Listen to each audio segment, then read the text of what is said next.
Hai semuanya, welcome back to my channel Alivia. Gimana kabar kalian? Semoga kalian tetap sehat ya. Kali ini Alivia mau bercerita alur drama Si Cyprus The Might yang dibintangi oleh Park Shin Ye dan Cho Seung Woo. Seru banget loh. Rugi kalau misalkan kalian gak nonton. Untuk episode 1 aku udah buat ya, silahkan kalian cek aja di videonya aku. Dan sekarang aku mau bahas yang episode 2. Oke, daripada kalian penasaran, kita langsung aja ke ceritanya ya. Dimulai dengan Han Tae-sul membuka koper dan terpana dengan barang-barang di dalamnya. Dia melihat barang yang ada di dalamnya satu persatu. Dia menemukan kamera yang tidak asing baginya. Dan di situ tertulis Han Tae-san. Han Tae-san adalah mendiang kakaknya Tae-sul. Melihat kamera itu, dia teringat kenangan masa lalu dengan Tae-san. Lalu Tae-sul mengambil HP. Ternyata HP-nya mati. Kemudian dia mengecasnya di dalam mobil. Ketika membuka HP, Tae-sul terkejut. Kok banyak panggilan dari nomor tidak dikenal? Tiba-tiba ada panggilan masuk dari nomor tidak dikenal. Karena penasaran, Tae-sul mengangkat telepon itu. Telepon itu dari Tuan Park dan mengira yang mengangkat teleponnya adalah Tae-san. Tuan Park menanyakan Tae-san jatuh di mana dan dia sudah membawa kuncinya atau belum. Lalu Tuan Park menanyakan nomor di tangan kanan kamu berapa? Tapi Tae-sul tidak bisa menjawab, sehingga telepon pun diakhiri. Tuan Park tahu dia tidak sedang berbicara dengan Tae-san. Nomor di tangan kanannya itu seperti yang diberikan kepada Sohee ya teman-teman ketika mau berangkat ke dunia sekarang. Dalam perjalanan pulang, Tae-sul ditelepon Seung Bok agar cepat pulang. Ketika sampai di apartemennya, Tae-sul kaget terdapat sejumlah petugas yang sedang melakukan penyelidikan. Ketika dicek ada barang yang hilang atau tidak, Tae-sul mengatakan kalau tidak ada barang yang hilang karena semua barang masih utuh seperti saat dia keluar. Namun dia melihat kejanggalan di lukisan yang terbalik. Ketika diambil, ternyata di belakang lukisan tersebut tertulis dengan cat merah, "Jangan cari kakakmu atau kamu akan mati." Tae-sul pun sangat kaget. Setelah polisi pergi, Tae-sul mengingat kunci dan dia itu mencoba untuk membuka beberapa tempat menggunakan kunci tersebut, misalkan lemari dan lain-lain. Namun tidak ada yang pas. Menyerah dengan kunci itu, Tae-sul membuka kamera film milik mendiang kakaknya. Setelah mencucinya, terungkap bahwa film tersebut berisi foto-foto Tae-san. Yang anehnya foto tersebut diambil setelah tanggal kematiannya dan juga foto Tae-sul di masa depan. Salah satu foto menunjukkan dia di konferensi Busan yang disebut Quantum and Time tertanggal 2 hari dari sekarang, termasuk foto pernikahan dengan seorang wanita yang belum pernah dia temui. Berpindah ke pernikahan Sohee dengan Han Tae-sul, namun Sohee tertembak dan berlumuran darah. Ada seorang misterius yang mengatakan kepada Tae-sul, kau harus memilih dunia atau wanita. Tiba-tiba Sohee terbangun dari tidurnya. Bersyukurlah tadi hanya sebuah mimpi. Dia terlihat masih menumpang di rumah sewa Jaesun. Dia melihat mentari, dia juga melihat ayah dengan anaknya sedang bermain, dan otomatis dia pun teringat dengan ayahnya. Di restoran tempat Jaesun bekerja, Biro Kontrol sedang menginvestigasi tempat itu. Lalu mereka bertemu dengan pemilik restoran. Dengan bukti rekaman telepon dari Jaesun, Biro Kontrol menanyakan kepada pemilik restoran apakah kau mengenalnya. Lalu pemilik restoran itu tidak tahu maksud dari Biro Kontrol sehingga dia hanya mengatakan Jaesun memang benar pelayan di restoran ini, tapi dia bukan imigran ilegal. Biro Kontrol memindai jejak imigran dan ternyata terdapat bekas Sohee di restoran tersebut, sehingga pemilik restoran harus dikarantina. Sebenarnya aku nggak paham sih kenapa yang berdekatan dengan Sohee itu harus dikarantina. Mungkin nanti di next episode ya teman-teman bisa terjawab. Jaesun sampai di kosnya, dia membawa pisang untuk Sohee karena Sohee sangat menyukai pisang. Sohee mengatakan kalau dia akan pergi ke Busan untuk menghentikan Tae-sul membuka kopernya, tapi dia membawa tas milik Jaesun.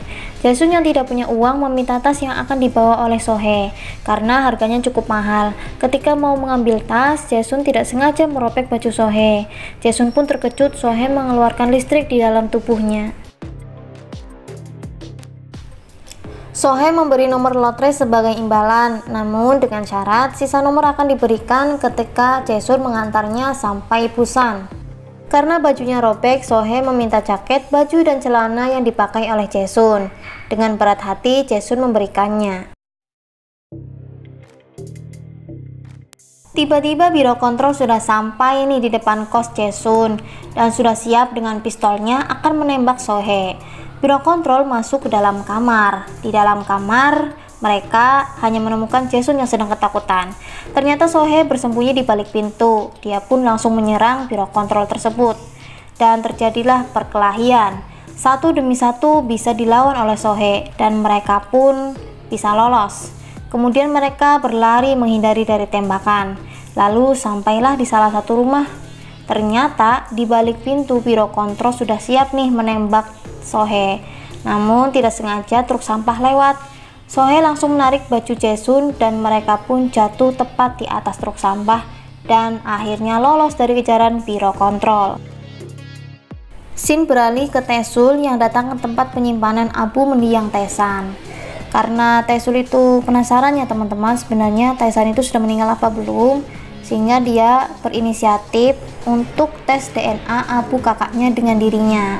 Sampai di tempat laboratorium, Taesul menunggu hasil tesnya dan ternyata hasilnya adalah 99,9% tidak cocok dengan Taesul.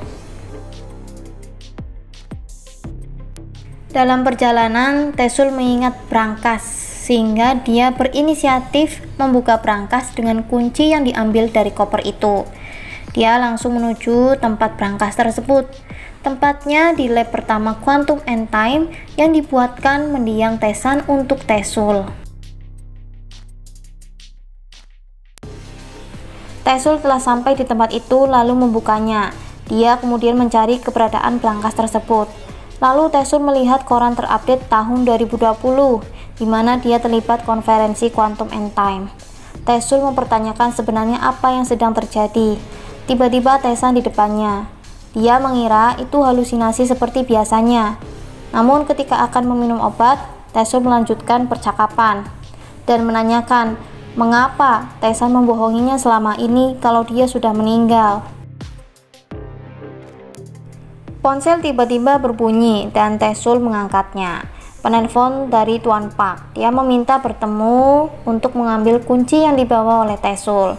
Karena brankas yang dicari oleh Taesul ada padanya, sehingga dia membutuhkan kunci yang dibawa Taesul. Lalu Taesul diminta Mr. Park untuk melihat keluar dan mengatakan mereka adalah biro kontrol. Taesul tidak tahu apa yang harus dilakukannya ketika bertemu mereka. Lalu Tuan Park mengatakan kamu hanya perlu berlari. Taesul tidak tahu harus berlari kemana karena dia sudah dikepung. Sehingga dia membuat alat peledak dengan barang-barang yang tersisa di situ dan meledakkan beberapa orang di sana. Taesul mengira dia berhasil lolos dari kejaran biro kontrol dan menelpon Bongsun untuk menjemputnya. Ketika sampai di mobil, ternyata Bongsun sudah pingsan akibat ulah biro kontrol. Di dalam mobil sudah ada biro kontrol dan menyuruhnya untuk ikut diinvestigasi. Tidak ada pilihan lain, Taesul pun mengikutinya.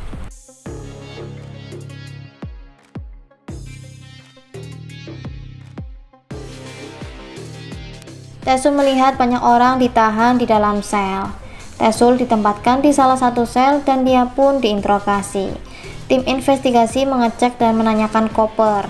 Namun Taesul berpura-pura tidak tahu. Biro kontrol mengancam kalau dia akan mengawasi Taesul seperti Taesan. Taesul pun marah. Sebenarnya apa yang terjadi pada kakaknya? Tidak dapat jawaban, Taesul langsung ditembak di bagian kepala. Suara tembakan membuat Taesul terbangun dan dia langsung mengecek koper dan memeriksa semua yang ada di dalamnya. Ternyata tidak ada yang berkurang. Bongsun mengatakan kalau biro kontrol mengantarnya semalam. Taesul meminta Bongsun untuk mengantarnya ke Busan dengan menggunakan kereta. Mengingat dia melihat foto 2 hari ke depan dia berada di Busan.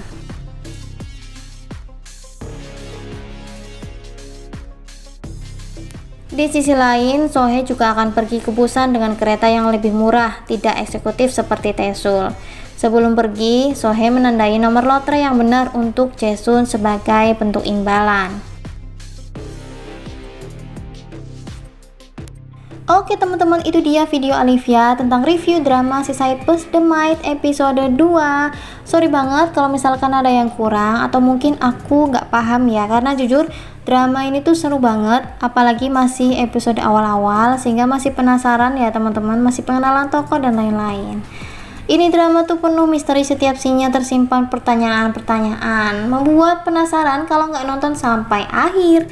Ditunggu ya episode ketiganya. Jangan lupa subscribe, like, dan komen supaya aku dapat AdSense untuk beli seblak dan kuotanya. Oke ya teman-teman, itu aja. Terima kasih. Dadah.